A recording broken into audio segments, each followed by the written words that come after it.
Hello வணக்கம். இன்றைக்கி நம்ம என்ன பார்க்க போகிறோம் அப்படின்னா, ஃப்ரெண்ட்ஸ் நிறைய பேர் நம்மளோட கமெண்ட்டில் கேட்டிருந்தீங்க, ஹெச்ஆர்என்சி பற்றிய நிறைய டவுட் கேட்டிருந்தீங்க இல்லையா? அந்த சந்தேகங்களுக்கான பதில்கள் தான் நம்ம இந்த வீடியோவில் பார்க்க போகிறோம். சரிங்களா?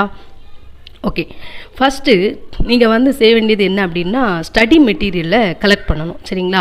ஆறுமுக நாவலர் எழுதின புத்தகம் இந்து மத இணைப்பு விளக்கம் சைவ மைனம் இருக்கு இல்லைங்களா? அந்த புத்தகத்தை நீங்கள் ஃபஸ்ட்டு வந்து பர்ச்சேஸ் பண்ணிக்கோங்க. சரிங்களா? இந்த புத்தகம் இப்போ உங்கள் கையில் இருக்கணும். ஏன் அப்படின்னா, இந்த புத்தகம்தான் உங்களுடைய வெற்றியை முழுமையாக தீர்மானிக்கக்கூடியது. சரிங்களா? இந்த புத்தகம் வந்து பார்த்தீங்க அப்படின்னா, புக் ஷாப்பில் நம்ம வந்து பர்ச்சேஸ் பண்ணிக்கலாம். ஒரு புக் வந்து 100 ருபீஸ் அப்படிங்கிற ரேஞ்சில் கிடைக்கும். இல்லை கோயிலுக்கு பக்கத்தில் வந்து ஃப்ரீயாகவே கொடுக்குறாங்க. இது இல்லாத பட்சத்தில் நம்ம வந்து அமேசானில் பர்ச்சேஸ் பண்ணோம் அப்படின்னா அது வந்து டபுள் ரேட்டில் கிடைக்கும். சரிங்களா? நிறைய பேர் கேட்டிருந்தீங்க, வேறு ஆதர் உள்ள புக்கெல்லாம் கூட படிக்கலாமா அப்படின்ட்டு. இந்த புக்கில் இருந்து தான் மேக்ஸிமம் கொஸ்டின்ஸ் கேட்குறாங்க. சரிங்களா? அதாவது நம்முடைய எக்ஸாமுக்கு தேவையான 170 to 175 ப்ளஸ் கொஸ்டின்ஸுக்கான பதில் நம்ம கொடுக்கறதுக்கு இந்த புக் வந்து போதுமானது. ஃப்ரெஷர்ஸ் வந்து ஃபஸ்ட்டு இந்த புக்கை நம்ம படித்தா போதும். அதுக்கப்புறம் வந்து டைம் இருந்துச்சு அப்படின்னா கூட நம்ம வேறு புக்குகள் வந்து நம்ம படிக்கலாம். சரிங்களா? ஓகே, நெக்ஸ்ட் என்ன கேட்டிருந்தீங்க அப்படின்னா, டைப் ரைட்டிங் இருக்கீங்களா, அது தேவையா இல்லையா அப்படின்னு சொல்லிட்டு கேட்டிருந்தீங்க.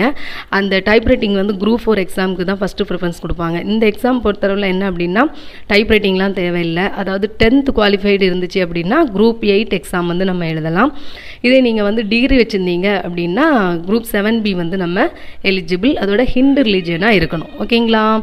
ஓகே, நெக்ஸ்ட்டு வந்து பிஏ எம்ஏ தமிழ் டிகிரி படித்தவங்களுக்கு என்ன அப்படின்னா, நமக்கு வந்து பிஎஸ்டிஎம் ரிசர்வேஷன் இருக்குது. ஓகேவா? இதெல்லாம் வந்து டைப் ரைட்டிங் இல்லை பிஎஸ்டி ரிசர்வேஷன் இதெல்லாம் நம்ம பார்க்க வேண்டியது இல்லையா? அப்படின்னா நல்லா ஹை மார்க் ஸ்கோர் பண்ணியிருந்தோம் அப்படின்னா நம்ம வந்து ஜெனரல்லே செலக்ட் ஆகி இந்த எக்ஸாம் வந்து கிளியர் பண்ணிடலாம். சரிங்களா? ஓகே, நெக்ஸ்ட் என்ன கேட்டிருந்தீங்க அப்படின்னா, இந்த எக்ஸாம் வந்து ஃபஸ்ட் பேப்பரில் நிறைய மார்க் வாங்கணுமா, செகண்ட் பேப்பரில் நிறைய மார்க் வாங்கணுமா, இதோடைய ஸ்கோரிங் எவ்வளோ எடுக்கணும், கட் ஆஃப் எவ்வளோ இருக்கும் அப்படின்ட்டு கேட்டிருந்தீங்க ஒருத்தங்க இல்லையா? அதாவது கட் ஆஃப் அப்படிங்கிறது இயர் டு இயர் வந்து நமக்கு டிஃப்ரென்ஷியேட் ஆகும். எப்படின்னா, இப்போ கொஸ்டின் ரொம்ப டஃப்பாக இருந்து அப்படின்னு வைங்களேன், அப்போ என்ன ஆகும், கட் ஆஃப் வந்து குறையும். இப்போது கொஸ்டின் ஈஸியாக இருந்துச்சு அப்படின்னா கட் ஆஃப் என்ன ஆகும் அப்படின்னா நிறையா இருக்கும். எல்லோரும் நல்லா ஈஸியாக ஸ்கோர் பண்ணுவோம் இல்லையா? அதனால் சரிங்களா, இந்த கட் ஆஃப்ங்கிறது வேரியேஷன் ஆகும். ஃபஸ்ட்டு என்ன அப்படின்னா, ஆவரேஜாக ஒரு 170 ப்ளஸ் ஜிகேலையும் 170 ப்ளஸ் ஹெச்ஆர்என்சி பேப்பர்லேயும் போட்டிருந்தோம் அப்படின்னாலே நம்ம இந்த எக்ஸாம் வந்து கிளியர் பண்ணிடலாம். ஓகேவா? லாஸ்ட் இயர் வந்து பார்த்திங்கன்னா ஹெச்ஆர்என்சியை பொறுத்தவரை 180 ப்ளஸ் வரைக்கும் போட்டிருந்தாங்க. சரியா? அதுக்கப்புறம் வந்து ஃபஸ்ட் பேப்பரில் 180 எடுக்கணும், 170 எடுக்கணும் அந்த மாதிரிலாம் கிடையாது.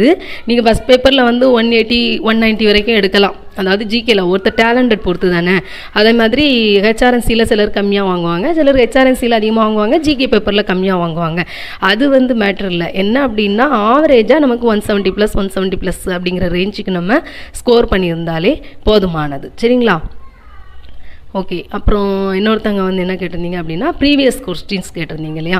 ப்ரீவியஸ் கொஸ்டின்ஸ் நம்ம கண்டிப்பாக வந்து டிஸ்கஸ் பண்ணலாம். அதுக்கு முன்னாடி என்ன அப்படின்னா, நம்ம வந்து கொஞ்சம் சிலபஸ் வைஸாக பாடங்கள் எல்லாமே நம்ம வந்து படித்த பிறகு நம்ம கொஸ்டின்ஸ் டிஸ்கஷன் பண்ணால் ஈஸியாக இருக்கும். ஏன் அப்படின்னா, இந்த புதுசாக படிப்பாங்க இல்லையா ஃப்ரெஷர்ஸ்க்கு, அவங்களுக்கு வந்து திடீர்னு கொஸ்டின் பேட்டர்னை கொடுக்கும்போது எதுவுமே கொஞ்சம் புரியாது. அப்போது அவங்க வந்து பாடங்களை முதல்ல படிச்சுட்டு ரிவைஸ் பண்ணதுக்கப்புறம் இந்த கொஸ்டின் நம்ம கொடுத்தோம் அப்படின்னா அவங்களுக்கும் ஈஸியாக இருக்கும் அப்படிங்கிறதுனால தான். சரிங்களா? அப்புறம் வந்து டெஸ்ட்டு போடுறத பற்றி கேட்டிருந்தீங்க. அதுவுமே வந்து அப்படி தான், சிலபஸ் நம்ம எல்லாம் கவர் பண்ணிவிட்டு நம்ம வந்து கொடுக்கலாம். நம்மளோட அகாடமியில் வந்து நம்ம என்ன பண்ணியிருப்போம் அப்படின்னா, ஒரு சிம்பிளாக பேசிக் கொஸ்டின்ஸ்லேருந்து எடுத்த டாப்பிக்லேருந்து நம்ம 10 கொஸ்டின்ஸ் கொடுத்துருப்போம் இல்லைங்களா? அது வந்து பேசிக் கொஸ்டின்ஸ் இருக்கும். அதுக்கப்புறம் கொஞ்சம் டஃப்பாக கொஸ்டின்ஸ் கொடுத்தோம்னா அது அதுக்கப்புறம் வந்து நமக்கு வந்து அனலைஸ் பண்ணி போடுறதுக்கு ஈஸியாக இருக்கும். ஸோ அந்த மாதிரியான பேசிக்லேருந்தே கொஸ்டின்ஸை கூட நீங்கள் வந்து பார்க்கலாம். சரிங்களா? இப்போது நம்மளோட அகாடமியில் நம்ம மறுபடியும் என்ன பண்ணியிருப்போம், ஒரு கிட்டத்தட்ட ஒரு 40 வீடியோஸ் கிட்ட போட்டிருப்போம். அதில் வந்து நம்ம வந்து சிலபஸில் இருக்கக்கூடிய டாபிக்ஸ் கொடுத்துருப்போம். அதுக்கப்புறம் இந்த நிலைத்துறைக்கு எப்படி படிக்கணும், அப்புறம் புக் எங்கே பர்ச்சேஸ் பண்ணணும், அப்புறம் வந்து ஒரு டாபிக் எடுத்தோன்னா அந்த நோட்ஸை வந்து நம்ம எப்படி மேக் பண்ணணும் இல்லையா, நோட் மேக்கிங் மெத்தட் அப்படின்னு சொல்லி நம்ம வந்து கொடுத்துருந்தோம் இல்லையா? இந்த மாதிரி உங்களுக்கு எக்ஸாமுக்கு தேவையான யூஸ்ஃபுல்லான நிறைய வீடியோஸ் இருக்குது. பார்க்காதவங்க ப்ளேலிஸ்ட்டில் போய் பார்த்தா உங்களுக்கு நிறைய டவுட் வந்து கிளியர் ஆகும். சரிங்களா?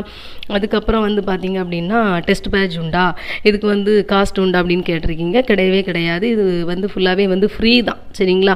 அது வந்து டெஸ்ட்டுங்கிறது என்ன அப்படின்னா, ஃபஸ்ட்டு வந்து நம்ம சிலபஸ் வைஸு சப்ஜெக்டில் வந்து நல்லா கிளியராக இருந்துட்டோம் அப்படின்னா ஒவ்வொரு டாபிக் வைஸாமே நம்ம என்ன பண்ணலாம் அப்படின்னா நீங்களே வந்து ஒரு கொஸ்டின் மேக் பண்ணலாம். ஒரு டாபிக் எடுத்து இந்த டாப்பிக்லேருந்து என்னென்ன கொஸ்டின்ஸ்லாம் கேட்பாங்க அப்படிங்கிற மாதிரி நீங்கள் வந்து கொஸ்டின் மேக் பண்ணிவிட்டு அதுக்கான ஆன்சர் கண்டுபிடிச்சிங்க அப்படின்னாலே நீங்களே கொஸ்டின் எடுப்பீங்க, நீங்களே ஆன்சர் கொடுப்பீங்க இல்லையா? இந்த மெத்தட் வந்து நமக்கு எக்ஸாமுக்கு எழுதப்போது வந்து ரொம்ப யூஸ்ஃபுல்லாக இருக்கும். சரிங்களா?